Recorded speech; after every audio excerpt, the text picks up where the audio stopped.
بسم الله الحمد لله وكفى والصلاة والسلام على حبيبه المصطفى أما بعد السلام عليكم ورحمة الله وبركاته ولا ليال waxaad ku soo dhawaataan darsigeennii aan ugu magac darnay baro xadiid ku jira saxiixu albukhaari iyo saxiixu muslim عن أبي هريرة رضي الله عنه أن رسول الله صلى الله عليه وسلم قال: إذا شرب الكلب في إناء أحدكم فليغسله 7، ولمسلم أولاهن بالتراب. وله في حديث عبد الله بن مغفل أن رسول الله صلى الله عليه وسلم قال: إذا ولغ الكلب في الإناء فاغسلوه 7 وعفروه 8 بالتراب. رواه البخاري ومسلم.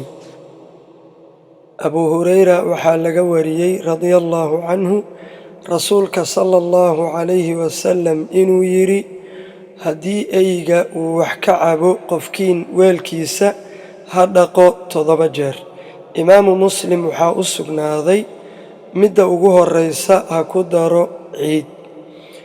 sidoo kale imaamu muslim waxaa u sugnaaday xadiidkii uu wariyey cabdullaahi ibni mughafal rasuulka sala allahu calayhi wasalam inuu yidhi: hadduu eyga afka geliyo weelka dhaqa 7 jeer, midda 8aadna ku dara ciid.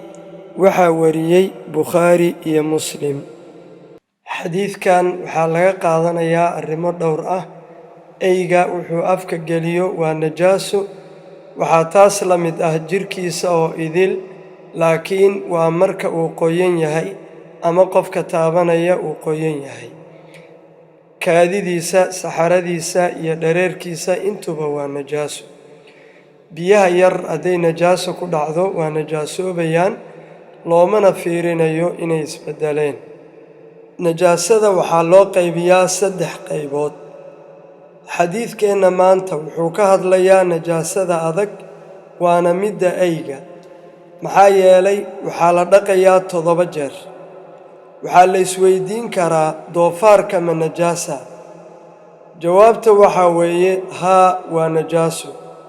culimmada oo idil baana isku raacsan arrinkaa. waxayse culimmadu isku khilaafeen inta jeer oo la dhaqayo. madhabka shaaficiyada wuxuu qabaa in la dhaqo 7 jeer sida eyga oo kale. wallaahu subxaanahu wa tacaala aclam.